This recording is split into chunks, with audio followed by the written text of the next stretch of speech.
Hello and welcome to FYI Television. I'm Arthur Crofton, here with Clayton Bromberg, the president of Underwood Jewelers, and we are delighted to be talking to you today about diamonds, specifically responsibly sourced diamonds, and that would automatically lead into the amazing line of Forevermark diamonds.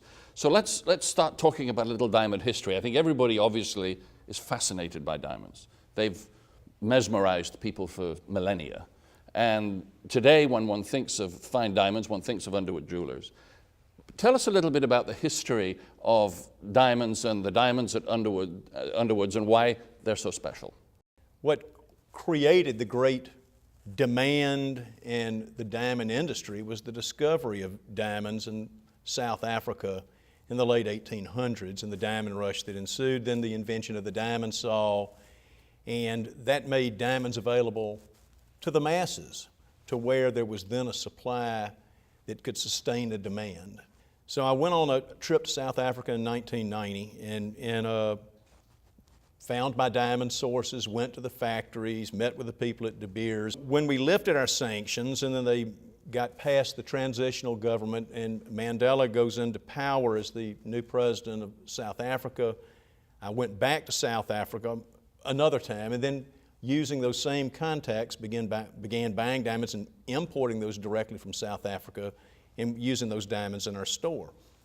Diamonds were the most romantic thing being used by these warring factions. Warlords, and yeah. Being sold by the now convicted war criminal Charles Taylor, who was orchestrating a lot of the trading in many products. The number one product happened to be mahogany. It wasn't diamonds. Isn't that interesting?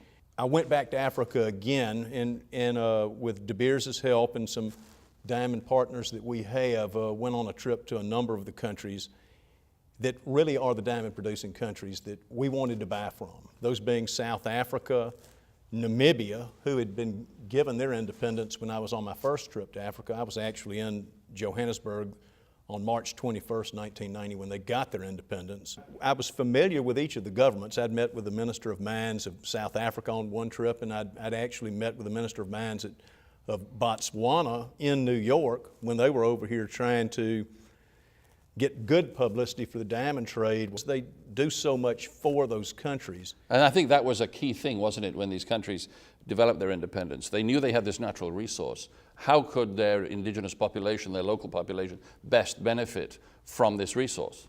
And that's what they did. They used those natural resources to both create another trade of diamond cutting and also to become trading centers, which would employ their people, and most importantly, in the case of Namibia, in the case of Botswana, each of those governments became partners with De Beers.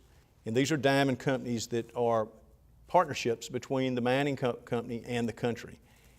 And it's amazing when you have a business entity and mining entity partnered with a government entity, how corruption disappears.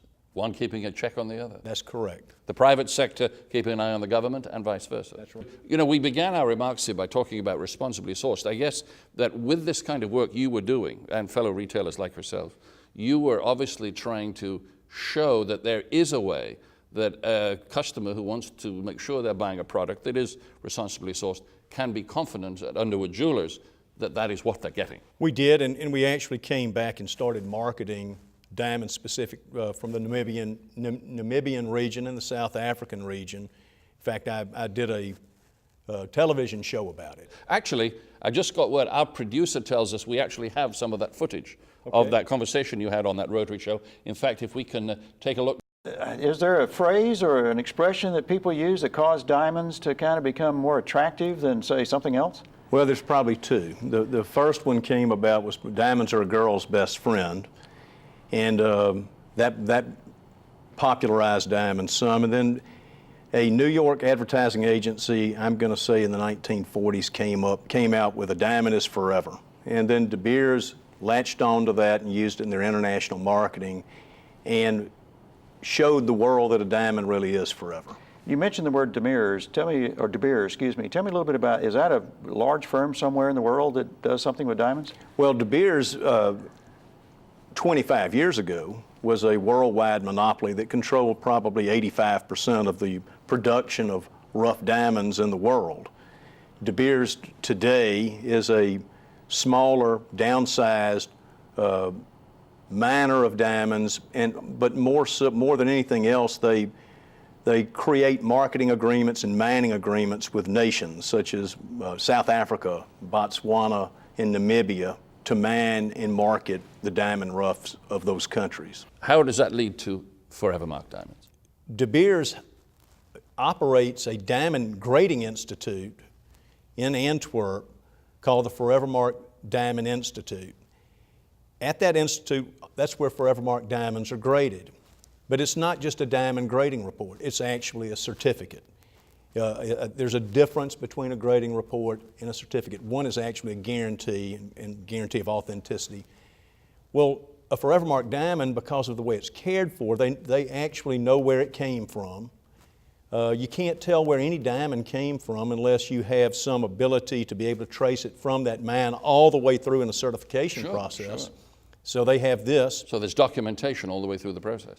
The diamond has to be individually cared for all the way from the mine until it goes on somebody's finger or into a piece of jewelry they wear. So it's almost like there's a provenance to that diamond from exactly the mine right. to a lady's finger. If you looked at all of the research and development that has gone into the grading of diamonds, the monies they have spent on research and development, on synthetics, treatments, all of the things that can happen with diamonds dwarfs the amount spent by anybody else ever in the world.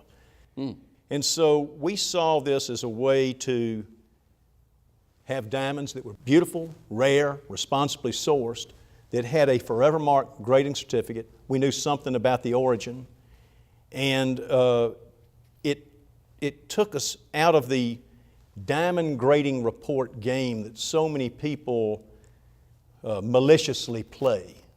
But there have been some reports in the press of some individuals, less than scrupulous perhaps, who are showing wide gaps in the evaluation and the grading of a diamond. Well, there's one of those going on right now up in Nashville, Tennessee. And it's very timely because it involves the use of EGL reports, which have great disparity between what that diamond is graded by EGL and what it would be graded if it were graded by GIA or AGS. And in some cases, the difference is up to 86%. Oh, good gracious. I mean, it's huge difference. Gigantic. So that's overvaluing certain stones. Well, and the customer, in many cases, doesn't know the difference. Most of us are relying on the integrity of our jeweler to do that work for us, aren't they? That's exactly right. And that's what we do as customers. We turn it over to you. That's what's happening in this instance, but they're using a sleight of hand of sorts with these reports to make the customer thinking they're buying more than what they're actually getting. Which is an interesting lesson for our viewers in making sure not only you get something that looks beautiful, but where you're sourcing it, the person you're buying it from, the business you're buying it from, Underwood Jewelers, is a responsible jeweler in the community and in the industry. And so discerning a good jeweler is key. That's right. And this may be kind of a little shocking to you, perhaps, in seeing of what some of the things that Mr. Bromberg here is talking about. Go ahead, take a look at this and see what we mean. The engagement is off, and he needs to sell his Genesis diamond ring to get out of debt. The diamond was graded by EGL International, a lab widely criticized for exaggerating diamond quality and value. Michael paid nearly $5,000, less than 6 months ago. But 2 trained gemologists have since told him it's realistically worth around $1,200. GIA wrote the book on diamond grading. It adheres to the strictest standard. EGL International, the lab that graded Michael's stone, is far more lenient, giving top marks to diamonds many experts say don't deserve them. The most reliable information would come from a graduate gemologist. I guess you wouldn't be buying Forevermark from them, likely, would you? Forevermark jewelers are picked in a similar way to where Forevermark diamonds are picked. Less than 1% of all diamonds in the diamond universe are able to be a Forevermark diamond. Less than 1%? Less than 1%. And they use the same scrutiny in how they pick who's going to be a Forevermark jeweler. So they put you under the Inquisition. I mean, they did a thorough examination of Underwood Jewelers and how it does business and its history and its They probably integrity. knew something about our history. There are not a lot of jewelers that ever took the time to go down to Africa to meet with them, and that were trying to actually promote diamonds that were benefiting the economies in which they were mined like we were. And we were members of the American Gem Society and been active in that organization for many, many, many years. And so we wanted to be nominated by them to be that jeweler, and were, and became one of the first Forevermark jewelers in the United States. So this is a real, as it were, feather in the cap for Underwood Jewelers. We'd been talking to our fellow jewelers. Most of them said, why do you want to do this? You can get diamonds from anywhere. That's a very good question, so I'll let you answer it. The answer to that question was, it sure makes me feel better knowing that if at Underwood's we're selling not just a beautiful diamond, one that's going to be worn for the rest of somebody's life, but it's got some of the good history of diamonds behind it. Going back to those countries in southern Africa, Botswana, Namibia, and South Africa. Namibia doesn't have any diamond pipes. All of their diamonds are found in ancient alluvial deposits. So deposited pipes in being those vertical volcanic pipes. Volcanic pipes, sort of up and down, going deep into the ground. It was all discovered by an American back in the 1950s or 60s. A guy named Sammy Collins he said, if they're finding diamonds on those beaches, there's got to be a lot of them somewhere out in that ocean. So somewhere out there, yes. So they mined predominantly the old mouth areas of the ancient rivers and streams. 100% of what is found is gem quality. 100%. 100%. In mining, in traditional diamond mining, where you're dealing with the kimberlite going down in the ground, what percentage? 15% is gem quality. Is gem quality. Here in the ocean, it's 100%. That's right. It's only very fine quality diamonds that made the journey from inland, where the volcanic pipes brought them to the surface billions of years ago, and then they travel through rivers and streams all the way to the ocean, because the ones that were flawed or broken, they got broken apart and didn't make it. Didn't survive, yeah. Right. They survey the bottoms of the ocean using their underwater geologist. That underwater geologist is Namibian, trained in South Africa, trained in Europe through university and college, and then is brought back and works in the mining industry. They pick the area they're going to mine, they run the vacuum cleaners, it brings everything back up to the surface. Then they sort and sieve through that with the equipment they have. Final step being they use ultraviolet light and a jet stream of air that blows all of the material that might be gem into these tin cans that are sealed up, and they're picked up by helicopter and taken inland for further sorting, and then on to Gaborone, where they're sorted with the other diamonds in Botswana.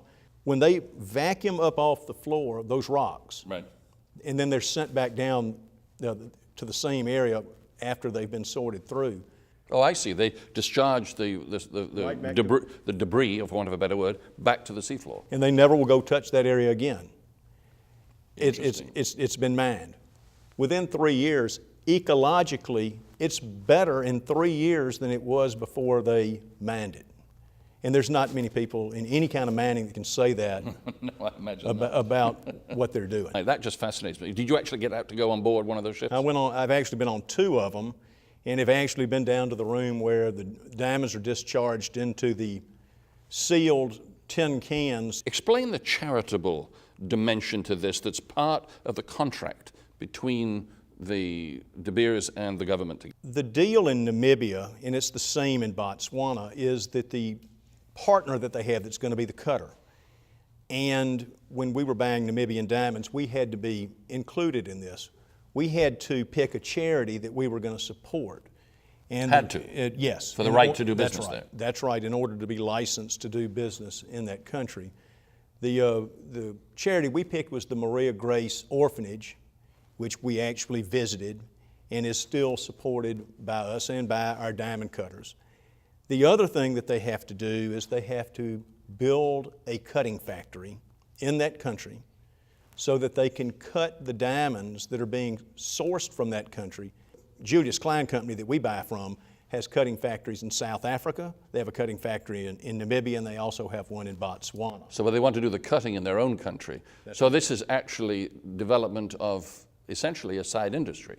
In investing in a Forevermark diamond at Underwood Jewelers, you're becoming yourself, in effect, part of this whole process you're describing in this developing part of the world. That's right. And the other thing is, the diamonds are beautiful. Oh, well, naturally, these are the finest diamonds in the world. These are the finest diamonds in the world. They have the best story to tell. And when all things are equal, really they're the kind of diamond everybody would want to own. Do Forevermark diamonds have any little telltale marks or characteristics that set them apart? Yes, they do. Every Forevermark diamond, when it goes to the Forevermark Diamond Institute, assuming it meets the criteria of the less than 1% of all diamonds meet, they invisibly etch and inscribe a Forevermark icon on the table of the stone with its own unique serial number. How on earth do they do that? It can be read with a Forevermark reader. And we Special have, device. And we have one of those here where we can demonstrate how it's Jacksonville? done. Yes, well, we have one here today. With us? Okay, Yes. very cool. So this actually you can show the Forevermark symbol on a diamond. Is it done with a laser? Or We don't really know how they do it because it's a patented process it? that belongs to Forevermark and De Beers that they don't share with they're not? That's one of the things they are keeping close to the chest. us. Interesting. That is one that they're keeping close to the chest. Yes, absolutely. Can you have Michael, one of your team, of course, show us exactly how that reader works? He'll show you how that reader works, and then he'll show you a couple of the other things that we find unique about the Forevermark diamonds in that inscription that really is part of their promise that it's beautiful, rare, and responsibly sourced. Okay, let's go over to Michael. Michael, take it away. Each Forevermark diamond bears a unique inscription on the table of that diamond. It's totally invisible to the naked eye, so it doesn't mar the beauty of the diamond in any manner. It is, however, positive proof of the promise that that diamond is beautiful, rare, and responsibly sourced. I brought the inscription into focus in our special viewer.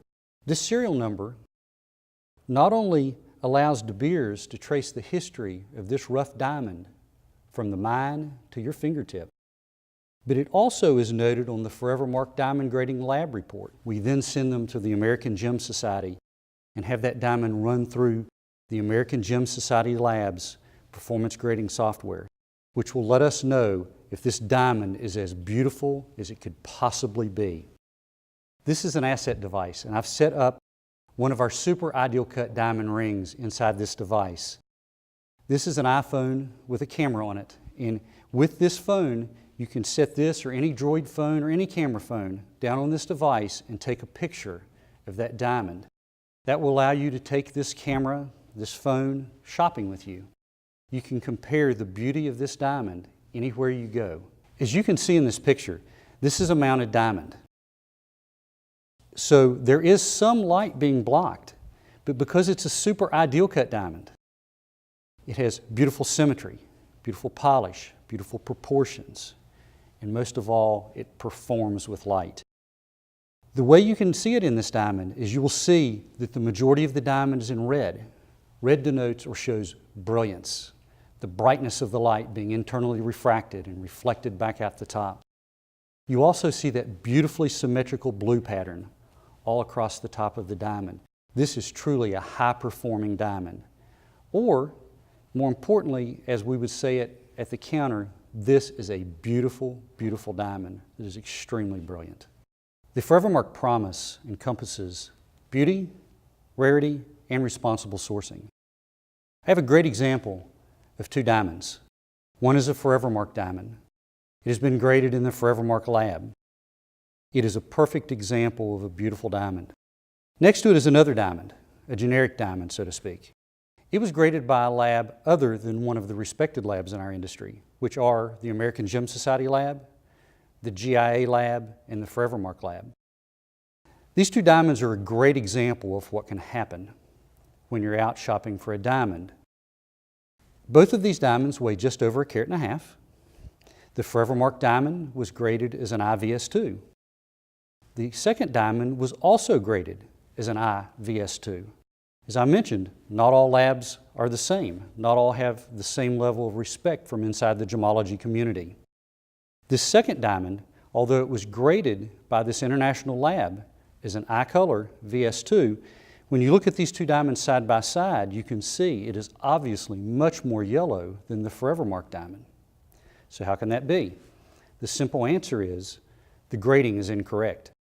When we looked at this diamond inside our gem lab in Jacksonville, Clayton and I agreed. They actually missed the color grade by 3 grades, and they missed the clarity grade by 2 grades. So what does this mean to you? If you were simply buying these two diamonds, both have a piece of paper that says they're 1.5 carat, I-color VS2. One of them is priced at $16,500. The second one is priced at $8,500. You might think, wow, that second diamond is a great value. However, now that I've mentioned to you, it's 5 quality grades wrong on this piece of paper as to what it actually is. You'll recognize there is no value in that second diamond. It definitely is a diamond that would not meet the Forevermark promise, simply because, all things considered, it is not a beautiful diamond. This lovely diamond that is sitting in front of us, part of something called the Exceptional Collection from Forevermark. Tell us a little bit about that. Well, if you took the 1% of all eligible diamonds that can become Forevermark, and then you went to the top end of the top end, Top of the top, right? you would have the Exceptional Collection. The Exceptional Collection is only carried by 7 jewelers in the world. In the world. And Underwood's is one of those jewelers that does carry the Exceptional Collection. This diamond that we're looking at is a exceptional diamond, and it's called 1315. That's its name. And that name comes from its weight. It weighs 13 carats and 15 points. 13 carats. Every exceptional diamond comes with a book about the history of the finding of the diamond. This is a replica of the rough Look at that. that this diamond was cut out of. A 39 carat piece of diamond rough that was then turned into a polished diamond of 13 carats and 15 points. That will give you some sense of proportion as to the size of that beautiful diamond. This is the story about this diamond, and if somebody buys it, they can have the name changed to whatever they want to name it. I mean, if you were to buy it, you might call it the Laurie Crofton. Yeah, she would like that, And wouldn't you, dear? Then they would republish the book with the story. Forevermark keeps a record, obviously, of every one of these diamonds in the Exceptional Collection that they sell. They absolutely do. You know, the youngest diamond in the world is 1 billion years old. Is that right? So it's not like we're going to wait for a few to come out next month. I mean, what's there is made, and they just have to be found. You know, it's interesting that this is obviously, as you said earlier, the top end of the top end. But it must be gratifying for people in that market who are buying this product, this quality, top end of the top end. They must feel some gratification in knowing that from the very beginning of this diamond's discovery, that charities were helped, that communities were helped, that the orphanage you mentioned, that in Namibia that is supported by you and your cutting house and so forth. That in buying this, you know you're actually contributing to good work. Every Forevermark diamond benefits the community from which it was sourced, and actually in the book, there's a section about what this diamond does for the community that it came from. Something you should be justifiably proud of, I would Yes, think, yes. as you invest in this absolutely gorgeous piece here. It is brilliant, it is beautiful, responsibly sourced, but just look, the physical size is so beautiful. It is. And of course, in gemology, we break down all the different factors, including the size, but what you're looking at is the complete piece. You're looking at everything happening simultaneous, and that's what a diamond can do that makes it so beautiful. There would be no possible purpose for cutting that any smaller when this was discovered? Would they look at this and say, well, we could make two very nice diamonds out of, finished diamonds out of this? And they may have been able to cleave a portion of that off to cut a smaller diamond. Mm-hmm. The only diamond that makes the exceptional collection is going to be that primary diamond that's going to come out of this piece of rough. And I'm certain when you're looking at a 13 karat, 15 point diamond, and you have started with 39 carats, that's quite a lot of loss. Indeed. Indeed. So perhaps there is other use. I mean, obviously, the cutters make the maximum use of the material that nature has given them. Yeah, but generally, they're always going to lose about 50%. Oh, really? That's just standard if it's cut the right way. Cut properly. Right. And rare. Unique and rare and absolutely beautiful. And if you want to see an opportunity to look at these, just go by Underwood's and they can make the arrangements. That's right. Whichever store you prefer, I guess you can arrange to have it at that store at appointment time, right? That's right. So where we are. Underwood Jewelers have 4 locations. So if you want to know more, you just check in. You can go to San Marcos Square. You can go to St. John's Avenue in Avondale. You can go to the lower level of the Avenues Mall. Or you can be, if you're out at the beach, Ponte Vedra, and the shops of Ponte Vedra on A1A North. Absolutely beautiful. Well, I'm getting this sign from our producer that we're about out of time here, Clayton, and I just want to say we've been on quite a journey, a global journey here in our conversations here today, starting, I guess, before Forevermark, back in Southern Africa, in the nations of Namibia, Botswana, and South Africa. You were there. Right. You saw the genesis, if you will, of this process with De Beers, and then the Forevermark brand coming online. We talked about the impact that this industry is having on these newly independent countries, which you've also witnessed. Right. And then we also talked about, and I think this is so important, certification of these Forevermark diamonds. The grading reports, such as we offer at Underwood Jewelers, like GIA and AGS, but Forevermark is so much more. Right. This certification that goes back to the very source of the diamond itself when it comes out of the ground like that. We had Michael explain how Forevermark diamonds are scanned with that device, and we don't even know how they do it, right? No, they keep it too close to the vest. That's for sure. So Michael explained that to us, and then we end up with this absolutely gorgeous piece here as we wrap up the show. Well, as you've seen this absolutely beautiful piece, just to know, I think, that it's responsibly sourced, it's beautiful, and it is something you can wear with pride, knowing that, yes, children in Africa are benefiting from your wearing of this beautiful piece. A Forevermark diamond, the exceptional collection here in front of us, but all Forevermark diamonds come with that amazing provenance, as I've used the word, from the mine to the finger. Right. Hope you've enjoyed the program. This has been most fascinating, Clayton. Thank you so much for taking the time to be with us here on FYI Always Television. Always a pleasure, Arthur. If you missed some of this, if you tuned in late, this program will air again, same time, same channel next week. But if you'd like to, in the meantime, pick it up, as we so can with our smart devices these days or on our computers, just go to underwoodjewelers.com and it'll all be there for you. You can watch it at your leisure. On behalf of Clayton Bromberg, this is Arthur Crofton. Good day.